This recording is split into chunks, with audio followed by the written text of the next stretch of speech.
Hello, again. You can call me Umpilo wasemhlengikazi.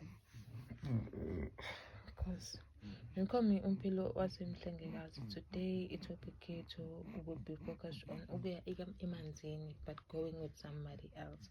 Whether I become umuntu okuhambisayo noma khona umuntu ongicela ukuthi ngicela kuphelezela. Because usually kuningi sekaningi abantu bahamba nabantu ngenxa yokuthi abanalo ulwazi oluningi ukuthi bazohamba nobani noma in some cases mhlawumbe uthi uyahamba uyobheka into zakho kuthiwa kumele sikise emanzini, and then umelaphi afike with the conclusion ukuthi okay, wena udinga emanzini. First things first, ngenxa ukuthi nimbona ifama yakhe uyasebenza la esebenza khona, nimbona ukuthi unomoya udlula wena, which in some cases wena unomoya udlula yena, but asikho lapho. Sekuthenini uhamba nomuntu wena uyitshela ukuthi unolwazi oluningi ngalotho, so you put wonke amathemba akho kuyena, uyahamba nje wena emanzini yonke ithemba lakho lihleli kuyena, awazi nokuthi uyowenzani. Okay, first of all, for ukuthi umuntu ekise emanzini uyambathiswa ukusebenza ngamanzi. Not everyone umelaphi out there unamandla okufaka abantu emanzini, but I'm seeing ukuthi ayikho umelaphi lapha ngaphandle ongayisa umuntu noma abantu emanzini as if sonke simbathisiwe ukusebenza ngamanzi. No, yes, bakhona abantu bambathiswe konke, abambathiswe amanzi, bambathiswe intaba nje kuphela, bambathiswe imithi nje kuphela, and so on.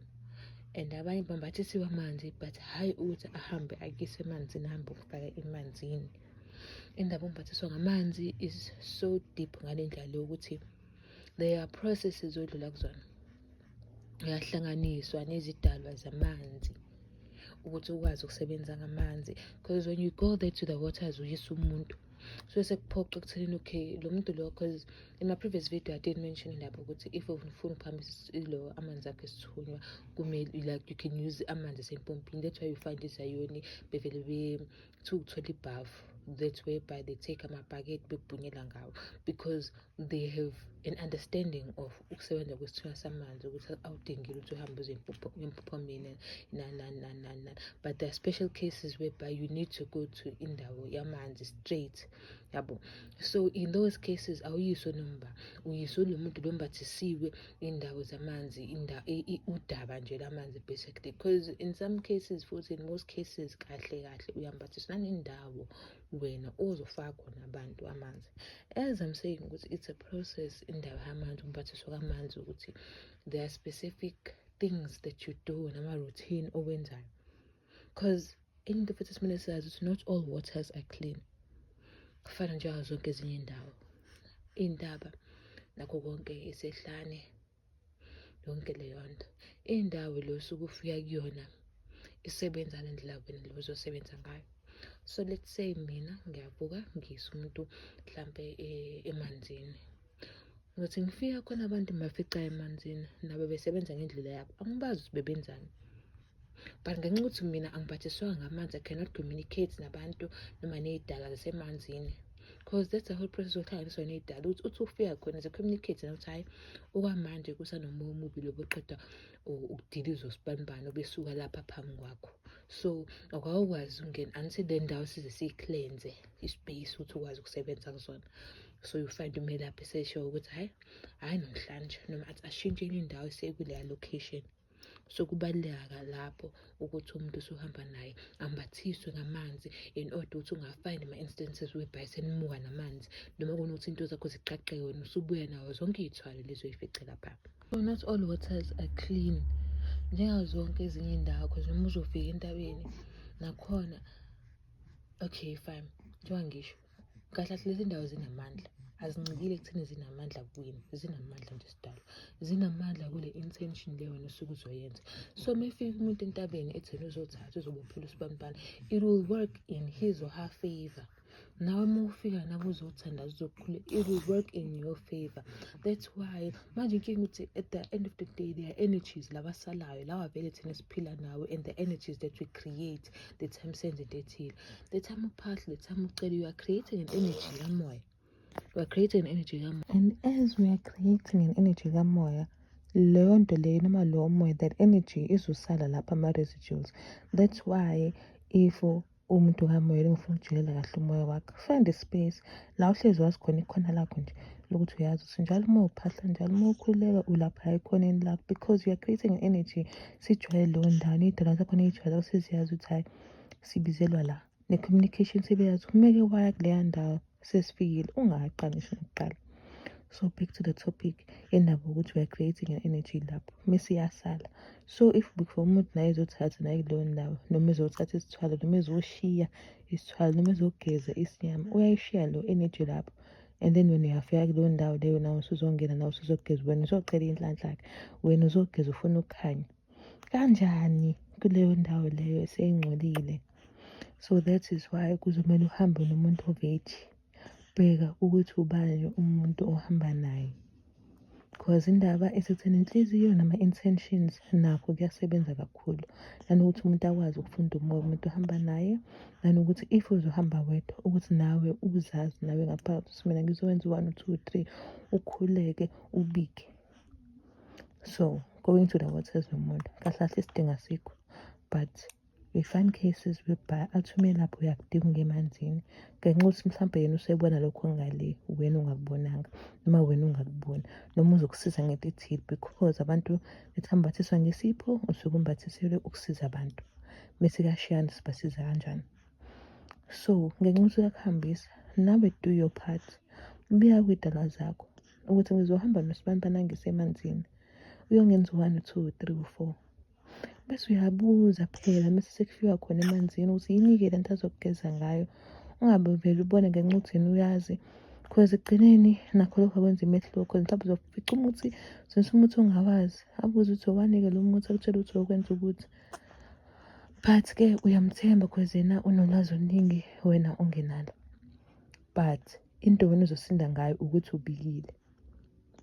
So iy'dalwa zakho they'll protect you from whatever. Noma ngabe iy'dalwa zakho ziphambuke kanjani, mhlampe uzokugeza nje uthi uney'dlozi ezingcolile, but there is idlozi out there, there is isithunywa sakho out there esikufisela okuhle kuphela sizakuvikela. So wena uma ungasasondezi ungasasibiki ekubeni uyokwenza okuthile ukuthinta umoya wakho, how do you see yourself uphumelele kule nto ofuna ukuyenza? So nawe ibika uma uzohamba. And indaba yasemanzini nomuthi, okay sebenza indlela engafaniyo, but at some point indaba yomuthi namanzi ngathi ngabuye ukuthi ukudedana, like kube khona ukudeda nje kuba khona. Because yes, if kuyi-must ukuthi kube khona umuthi phakathi, I usually advise indaba ukuthi kube umfula, because kuyahamba. If uhambe ugeza indaba zey'dlozi, ugeza indaba yesithunywa, usually indaba eziswa kuyona isemfuleni, because amanzi ayahamba, uyakuhambisa lokho. Ngeke uzohamba endaweni esezibeni for uhambe ugeza ngomuthi esezibeni, leyo ndawo sizofika izinze nakuyona futhi leyo ndawo leyo.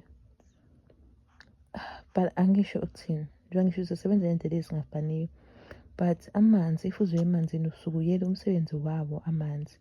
So sometimes like ukujwayelekile naye i-process engiyibonayo ukuthi hayi le process le makes sense even nakamoya, noku-understand ama-different elements akamoya and everything like that, ukuthi ugezwe ngomuthi eceleni and then ungene emanzini. Amanzi asizohlamba konke nakho konke lokho okunye after usuhlambile ngomuthi kube kudingeka uhlambe ngomuthi. And if uzofakwa emanzini uhamba nomuntu, ubani kumele bahambe kuqala phambili, ingavele sengena kanye kanye kanjani. Waphela ngithi nibhathisi wena ungena ukusebenza ngamanzi, so wena ufika kuqala ngena axhumane nazo iy'dalwa lezi amele axhumane nazo, asihlome isikhali sakhe, enze ngaleyo process la amele enze ngayo, mese kube ima esibiza laba azobafaka ngaphakathi emanzini. Umuntu uzovele nje ufuna ukungena emanzini, anga-communicate ney'dalwa. That's why uvele njalo ukuthi umuntu umbathiswe ngamanzi, khona lesi process sokuhlanganiswa ney'dalwa. Lezi y'dalwa lezi zamanzi lezi yena afike aqala communicate nazo, abuze ukuthi ngabe kufanele yini ukuthi umuntu ngimfake, ngabe indaba ekahle yini, ngabe nikhona ukuthi nizongisiza because usuke engasebenzi yethu uzosebenza nabo ukuthi bakhona ungena emanzini. So that is how ebese nawe uyalalela ukuthi okay uthini uma wakho, ngabe wena uma wakho uyavuma yini ukuthi ungene emanzini after nisayakubiza. Ungabe ususaba umelaphi, ekugcina uzothinta umoya wakho. Be very to be aware of everything eyenziwayo ethinta umoya wakho, because that's whereby you find abantu bethunywa sekucwetshiwe iy'thunywa zabo, zicwiyiwe amandla abo ney'nhlanhla zabo, because we are going to izinto si-blindfolded, singa-understand yabanzi, asibuzi, siyasaba ngenxa yokuthi umbone efaka amajazi, umbone ukuthi ufaka ubuhlalu, uyasabisa and all that. Iba awena kulokhu ozokwenza. And last but not least, uwena i-closing note. Whether ngabe ukufakile, whether ngabe ukwenzeni, uwena i-closing note ekuthenini njengoba nje seniqedile la, ucele lakho ithuba. Hamba nesibani sakho esimhlophe, ukuthi mesiqede yonke into awunesibani sakho esimhlophe, ukhuleke, ubonge, ucele, umtshele ukuthi mesiqede uqhambisa emanzini, athi ukuthi kancane ukuthi nawe uyisifake wena, nawe uyikhulekele wena. Closing note ihlezi inamandla kakhulu. Lapho igcina usuyavala ukuthi hayi nangu mina-ke esengisizele usibani. So kuyimina manje engizoxhumana nani. Cela nenayidilazana ningahambi nayo noma ningambathi yena kakhulu, just in case. Cela nimpathe mina. Njengoba sengibuyele emuva manje nibuyele nami emuva senihamba nokukhanya nakho konke kanye ney'nhlanhla okucele lokho noma ngabe ububoksi kokukhona enhlizweni yakho. But remember, you are the closing note. Please like and subscribe. Thank you.